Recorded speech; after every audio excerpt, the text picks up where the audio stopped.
ஓம் ஸ்ரீ கருப்பசாமி போற்றி போற்றி. என் அன்பு பிள்ளையே, உன் வாழ்க்கையில் நாளைக்கு ஒரு நபரால் மிகப்பெரிய ஆபத்து வரப்போகுதுன்றதால தான் அவரிடமிருந்து உன்னை காப்பாற்றும் விதமாகவும், நீ ஆபத்தில் மாட்டிக்கிட்டு சிக்கலில் சிக்கிக்கிட்டு தவிக்கக்கூடாதுன்னு உனக்கு கவனத்தையும் எச்சரிக்கையும் கொடுக்கும் விதமாகவும் இந்த கருப்பசாமி உன்னை தேடி வந்தேன். நீ உண்மையாக நேர்மையாக இருந்ததால் உனக்கு எதிராக வாழ்க்கையில் பல விஷயங்கள் நடப்பது உண்மைதான். ஆனால் மனிதர்களும் இப்படி உன்னை எதிரியாக நடப்பாங்களான்றத நீ இன்னும் யோசிக்கக்கூட இல்லைதானே. நீ உண்மையாக இருந்தாலே இந்த உலகத்துக்கு பிடிக்காது. உன்னை எப்போவுமே தனியாக ஒதுக்கி வைக்கவும், நீ எந்த நேரத்தில் உண்மையை எல்லாரும் முன்னாடியும் போட்டு உடச்சிருவியோன்னு உன்கிட்ட எதையுமே சொல்லாதவர்களாகவும், உன்னை கவனமாக ஒதுக்கி வைப்பவர்களாகவும் தான் இந்த உலகம் இருக்கும்.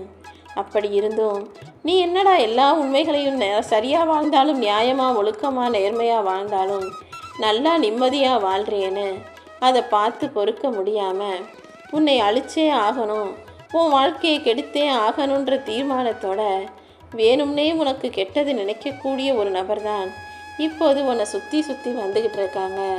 அவங்க உனக்கு நல்லா தெரிஞ்சு உன்கிட்ட நல்லா பேசக்கூடிய உனக்கு நெருங்கிய உறவினராகத்தான் இருக்கார். இருந்தாலும் ஒரு நாள் கூட உனக்காக எதுவும் பெருசாக நல்லது செஞ்சதில்லை. ஆனால் நீ உன் வாழ்க்கையை வாழுகிற விதத்தையும், நீ செய்கிற எல்லா செயல்களையும் கண்ணில் விளக்கெண்ணெயை ஊற்றிக்கிட்டு உத்து பார்த்துக்கிட்டு எங்கே முன்னேறிடுவியோ, அவங்கள விட நல்லா வாழ்ந்துருவியோன்னு உன்னையே பார்க்குறவர்களாக அவங்க வாழ்க்கை இருந்துக்கிட்டு இருக்கு. அவங்களும் கஷ்டப்படுறாங்க, நீயும் கஷ்டப்பட தான் செய்கிற. இருந்தாலும் அவங்க மனசில் ஒரு பொறாமை எண்ணம், நீ நல்லா வாழ்ந்துடக்கூடாதுன்னு, அவங்க முன்னேறி போகணுன்றதா அவங்க மனசில் ஆழமாக பதிஞ்சிருக்கு. தனியாக பறக்கிற பறவைக்கு எப்போதுமே தைரியமும் வலிமையும் அதிகம்தான். அப்படிதான் நீயும் தனியாகவே யார் உதவியும் இல்லாமல் கஷ்டப்பட்டு கையை ஊண்டி காலை ஊண்டி உன் வாழ்க்கையை வாழ்ந்துக்கிட்டு இருக்க. ஆனால் அது கூட பிடிக்காம நீ நல்லா வாழக்கூடாதுன்னு நினைக்கிற அந்த மனிதரை இப்போது உன் வாழ்க்கையிலேருந்து விலக்கி வைப்பதற்கும் ஒதுக்கி வைப்பதற்கும் நான் முடிவெடுத்துட்டேன். உனக்காக நீ எவ்வளோ கஷ்டப்பட்ட, எவ்வளோ பிரச்சனையை சந்திச்சிருக்க, என்னவெல்லாம் செஞ்சுருக்கன்னு எனக்கு தெரியும். ஆனால் வெளியில் இருந்து பார்க்குறவங்களுக்கு நீ சிரிக்கிறது மட்டும்தான் தெரியுதே தவிர, மனசில் எவ்வளோ வருத்தத்தையும் வலியையும் வச்சுக்கிட்டு சிரிக்கிறேன்னு யாருக்கும் தெரியாது. அவங்க என்னவோ நீ ரொம்ப சந்தோஷமாக இருக்க மாதிரியும் நிம்மதியாக நல்லா வாழ்கிற மாதிரியும் நினச்சிக்கிட்டு இருக்காங்க. நானே என் பிள்ளையாகிய உன்னை எப்போது நல்ல நிலைமைக்கு கொண்டு வருவோன்னு அதற்கான முயற்சிகளை செஞ்சுக்கிட்டு இருக்கும்போது உனக்கு எதிராக இன்னொருவர் இப்படி வேலை செஞ்சா அதை நான் பார்த்துக்கிட்டு சும்மா இருப்பேனா என்ன? அவரை இப்போதே உன் வாழ்க்கையில் விலக்கி வச்சு அவர் உனக்கு செய்யவிருந்த பிரச்சனையையும் திரும்ப அவர் மீதே போட போகிறேன். என் செல்லமே, அவர் நினச்ச கெட்ட விஷயம் அவர் வாழ்க்கையில் அவங்களுக்கே நடந்து அவங்களே கஷ்டப்பட போகிறாங்க. ஆனால் உனக்காக நான் முடிவு செஞ்சு வச்சு உனக்காக எடுத்து வச்ச விஷயத்தை உன் வாழ்க்கையில் கொடுத்து கற்பனைக்கும் எட்டாத உன் கனவு வாழ்க்கையை நனவாக்கி நிஜமாக்கி உன் கைகளில் கொடுக்க போகிறேன். அடுத்தவனை கஷ்டப்படுத்திட்டு நம்ம சந்தோஷமாக வாழலாம் நினச்ச அந்த மனிதனுடைய நிம்மதியும் சந்தோஷமும் இனி நீண்ட நாட்கள் நிலைக்காது. இன்றைக்கி வேணும்னா அவங்களுக்கு தெம்பு இருக்கலாம், பலம் இருக்கலாம், ஆளு பேர் இருக்கலாம்.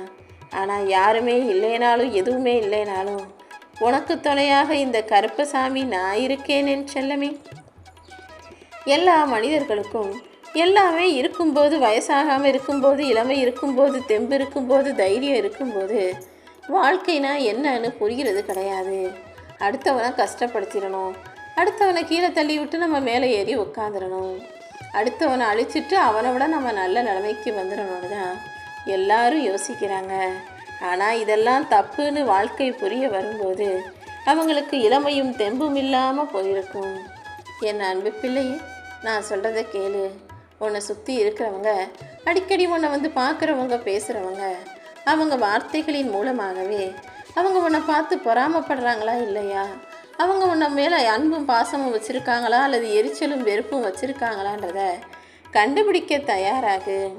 இனிமேலும் எல்லாரையும் நல்லவங்க நினச்சா அப்பாவித்தனமாக, வெகுளித்தனமாக, ஏமாளித்தனமாக இருக்காதே என் செல்லமே. தண்ணீரை போல இருப்பது நல்ல விஷயந்தான். தண்ணீர் எப்போதுமே எந்த பாத்திரத்தில் ஊற்றினாலும் அந்த பாத்திரத்துக்கு ஏற்றால் போல அந்த வடிவத்தை பெற்றுவிடும். நீயும் அதே போல் போகிற இடத்துல பார்க்குற மனிதர்களுக்கு ஏற்றாற் போல மாறிக்கொள்கிறாய். இருந்தாலும் நீ உண்மையாக நேர்மையாக இருப்பதும் வாழ்க்கையில் கொஞ்சம் கொஞ்சமாக முன்னேறுவதும் மற்றவங்களுக்கு பிடிக்கலை. அதனால் கொஞ்சம் நீ என்ன செய்கிற ஏது செய்கிறங்கிறத வெளி உலகத்துக்கு தெரியப்படுத்திக்காம உனக்கான விஷயங்களில் கவனம் செலுத்தி வாழ்க்கையில் ஜெயிப்பதை மட்டுமே குறிக்கோளாக வச்சுக்கோ. தண்ணீர் அமைதியாகும்போது தூசிகள் தானாகவே அடியில் அடங்கி போயிடும்.